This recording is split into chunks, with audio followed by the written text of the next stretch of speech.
Howdy everybody, I'm Thomas Blair. Hello, and I'm Todd Coleman. And this is the July Ace Dev Q&A, where we take your questions from the forums and answer them. Mostly, though, this time I want to talk about 5.7. However, Todd just took the entire question list and threw it on the floor. I threw it on the floor. I said, you know what, I don't want to talk about that. I want to talk about 5.7, because 5.7 is right around the corner. Like, we're testing it on dev right now. We're trying right now to get it to boot so that we can get it up on the test server. Right, well, it's our first multi-zone world. Right, so that's not an easy thing. No, it's not. I mean, they're little odds and ends that you don't think about to get multi-zone worlds working, like grouping, right? If every time I hit a rune gate, I arrive on the other side and I've lost my group and I have to reform my group, that's really obnoxious. So, and why is it so hard? I mean, you and I, we know what zoning is. Right, so what is it, like, for a normal person, it's my data is here in this database. It's on one computer, and I need to move it to another computer. That's the easy way to explain it, right? Yeah. And so it sounds easy, and it's, well, of course it would work. You're moving ones and zeros from here to here. Yeah, but it's no, super in easy. actuality, it's a big pain in the ass. So,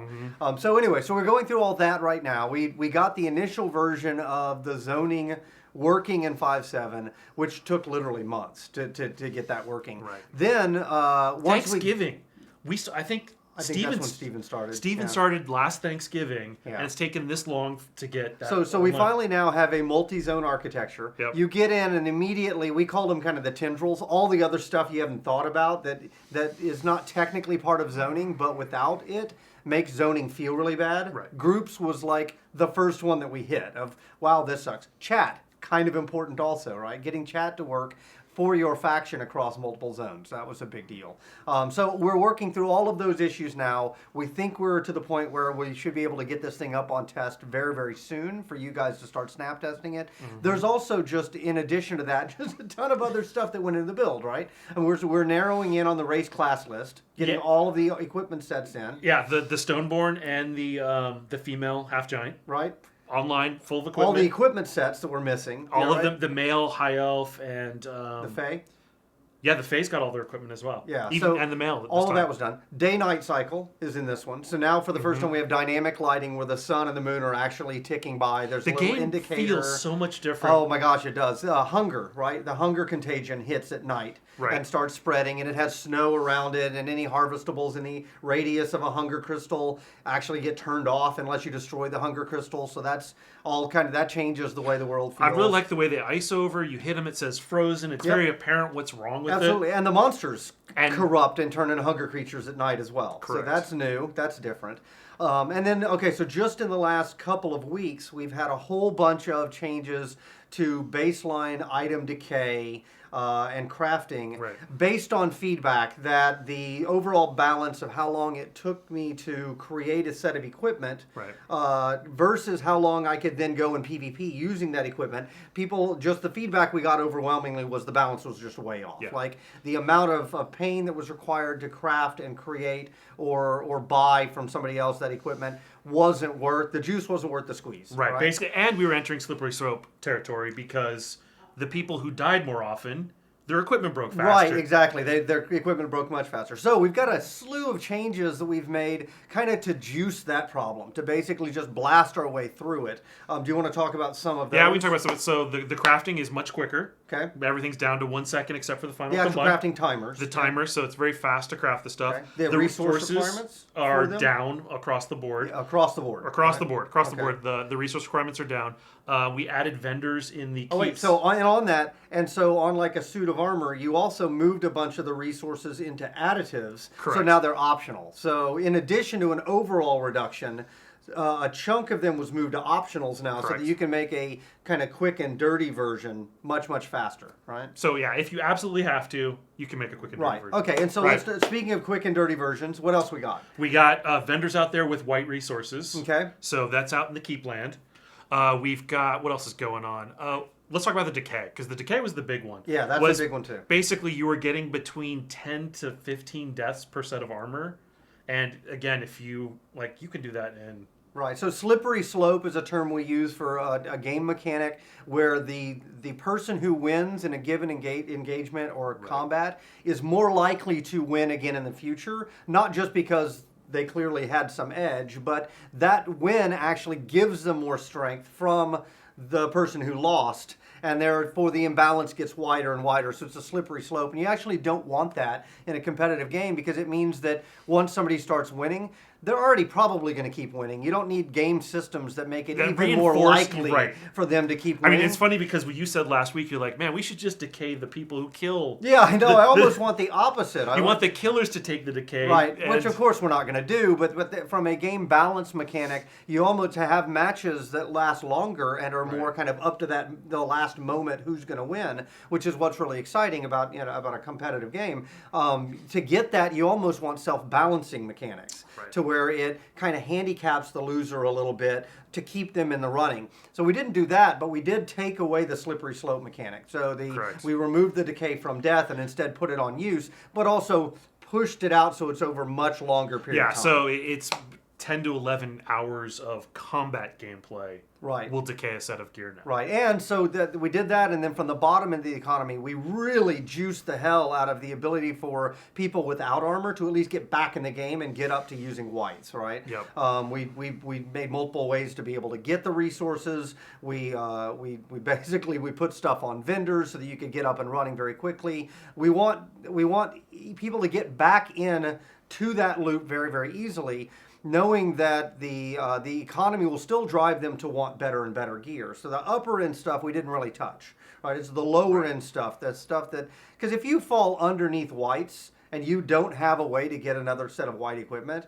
you're just screwed. You're really hosed. You could not participate. With whites now, you have a chance. You're still not in a great position compared to somebody that's decked out with something better, but you're at least comparable, right? So yeah. Okay, so all of the and the experimentation, you did tap down experimentation on the whites just a bit, right? They went from 6 pips to 5 pips, and that's just because an upper end amazing white actually bled into the being as good or better than a green or blue. That wasn't intentional. No. And if we're going to make the whites flow more freely, we don't want them to be as competitive, good, right? I don't want them to be strictly competitive, right? They need to be close, but not as good, because we still do want to drive people to get right. Because you should go out and look for blues and purples because we spent a lot of time in. Absolutely. Right. Yeah. So so all of that is coming. There's a whole slew of stuff there. And then there's the standard amount of combat fixes that Halish and I did that we do every update. God, what else did we do? There's new weapons, there's new items, there's new monsters. We got the elk and we got the wolves. Right, and the procedural world generation is working now. So that's kind of a giant one, right? Yeah. So historically we've always been creating worlds by hand. And I believe it was in the last milestone we had the ability to randomize the harvestable nodes and things like that in the world, but the map was still built by hand.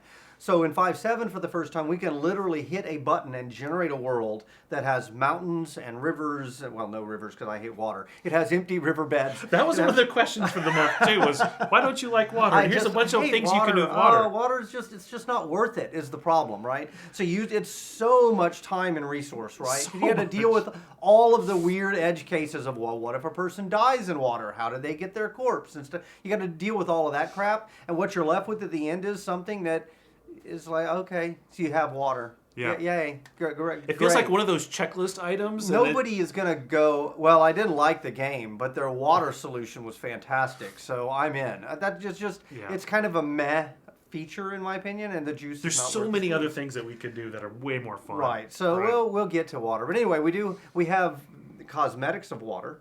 It's just that you kind of walk through it. It doesn't really have any bearing right now. We'll get to it eventually. It's just not a priority. But we can generate mountains with valleys and canyons, including networked canyons, like those randomized dungeons of canyons. Yep. We've got theming in now, so you can actually have them come up as a zombie canyon or as a spider canyon. We use that same networking code modified to create roads now. Yep. So the road stuff was really cool. It's really cool. So now whenever it randomly decides it's going to put a keep over here or a fort over here or a dungeon entrance over here, it will generate roads to connect those. So if you're out wandering in the game and you actually come across a road, you can take it in either direction and know it's going to lead somewhere, which is pretty cool. So for a randomly generated world, that's really cool. It's really cool. So This first cluster that we're doing actually only has 4 zones, right? Correct. It's got a mainland and it's got 3 beachheads. Correct.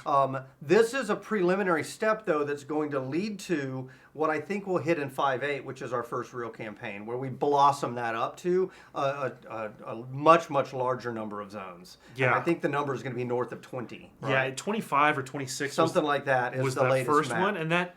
All unique because we can randomize them now, and Yeah. all of them interconnected. So I think that we are rapidly approaching that point where the game is going to start to feel like the actual game. And each of those zones is going to feel different because now we won't have to try and cram everything that's true. into one Absolutely. map. Yeah. Right? So we'll have specific siege ones. And we'll we've have started dungeon working on ones. pre-production now of Biome 2, which is the desert, which means that, Right. once we get past that, then we'll start to have these clustered series of zones or worlds that are different themed, and the different themed worlds will have different resources.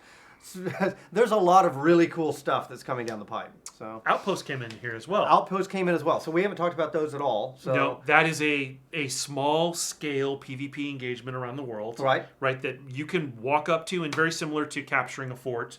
only without defenses, without guards. Correct. Right?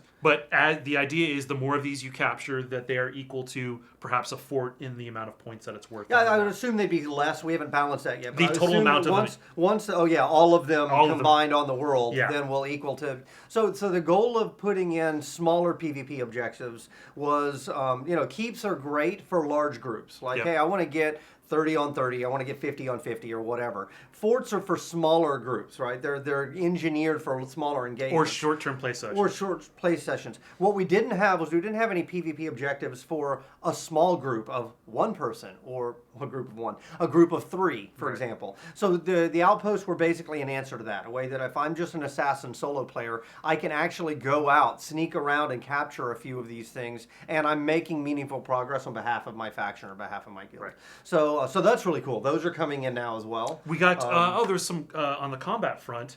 We got the combos are on the client side now. Okay. Which means that they feel smoother. But verified on the server, so not Everything hackable. is always verified on the server, right? But on the client, you can initiate the combo. We can fail you on the server if you obviously don't do it. But there's no lag, which is the important thing. It doesn't feel like you're hanging, waiting for that button press. Yep. Our brains are designed to think in what we're going to do and not what we're actually doing. That's how we actually walk and don't fall over like a mech or whatever, right? Yeah. So it's gonna feel a lot better. We also got in the directional hit shake. The directional hit shake is great because now It'll start to feel a little more impactful. Well, when I swing this way, we can actually shrink or shake this corner of the screen. Yeah, I did notice in general the screen shake seems more impactful. So there was something else that was done with that as well, right? Well, so mild never worked for us. Okay. Medium was ridiculously the amount of screen shake? the amount of screen shake. So Charlie went through and gave us a bunch of new settings. He gave us a direction of the start and where it's going. And hit pause. And hit pause is in there as Right? well. We didn't have that either. So now if I swing and I actually impact you, you actually can feel a little bit of a slowdown, which previously it was like you're swinging through real air, which means that the hits didn't feel like anything. So it feels like your blade is drawing through it, and we've already balanced the damage numbers such that we're accounting for that time. Yep. It's built into the hit, and if you don't hit something, it's just like you're swinging at air. Yeah. So it definitely feels great when you hit something. We've also got a full sound pass coming in 5.7 too, right? There's a ton of new sound effects and some new music too. Yeah, there's UI Thank sounds. goodness, I'm so sick. Some of those music tracks have been around since Hunger Dome, and I don't know that they'll make it in the final game because I can't stand hearing them anymore. There's just too much. And some of that music has been hanging around for a while. Yeah. We just had to process it and get Forever. it in. Yeah. So ton of great stuff coming in 5.7. Okay, well, as always, it's great to have a chance to kind of refresh with you guys. I promise next month we'll get back to taking questions again. This time I just want to talk about 5.7 because it's such a big, impactful milestone. There's so much cool stuff coming, and literally it is right around the corner. And we're super excited. Yep.